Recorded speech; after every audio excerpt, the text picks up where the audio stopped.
I still believe in the Constitution and the amendments. I still believe in the goodness and fairness and the fact that it's lasted. I've read lots of people, Judge Brandeis. I like reading him. He gives me a lot of hope. But the problem is looking at the stuff that he said that he thought would go away in the 50s. It's here again, you know, it's hard.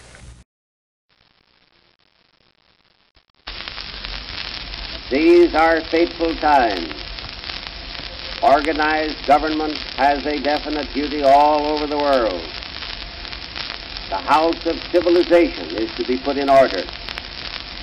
The supreme issue of the century is before us, and the nation that halts and delays is playing with fire. Merely seeks to make another horrible war impossible. Under the old order of international anarchy, war came overnight, and the world was on fire before we knew it. It sickens our senses to think of another. We saw one conflict into which modern science brought new forms of destruction in great guns, submarines, airships, and poison gases. Future wars, the method, more effective than gas or bombs, will be the employment of germs of diseases, carrying pestilence and destruction. Any nation prepared under these conditions, as Germany was equipped in 1914, could conquer the world in a year. It is planned now to make this impossible. This is the supreme test. Shall we act in concert with the free nations of the world in setting up a tribunal which would avert war in the future? This question must be met and answered honestly and not by equivocation. Whether we shall participate in the advancement of a cause which has in it the hope of peace and world reconstruction, or whether we shall propose to follow the old paths trod by the nations of Europe, paths which always led to fields of blood. We must say in language which our own people can understand, whether we shall unite with our former allies to make effective the only plan of peace and reconstruction which has been formulated, or whether we propose to play a lone hand in the world and guard our isolation with a huge army and an ever-increasing navy, with all the consequent burdens of taxation. My countrymen, there isn't anything the matter with the world's civilization except that humanity is viewing it through a vision impaired in a cataclysmal war. Poise has been disturbed, and nerves have been racked, and fever has rendered men irrational. Sometimes there have been draughts upon the dangerous cup of barbarity, and men have wandered far from safe paths.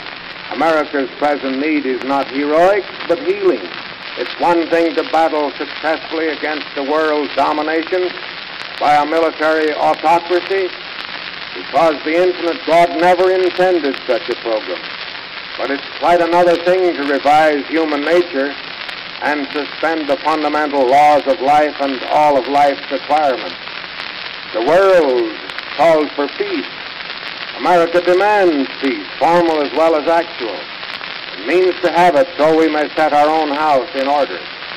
We challenge the proposal that an armed autocrat should dominate the world, and we choose for ourselves to cling to the representative, or no government worthy of the name which is directed by influence on the one hand or moved by intimidation on the other.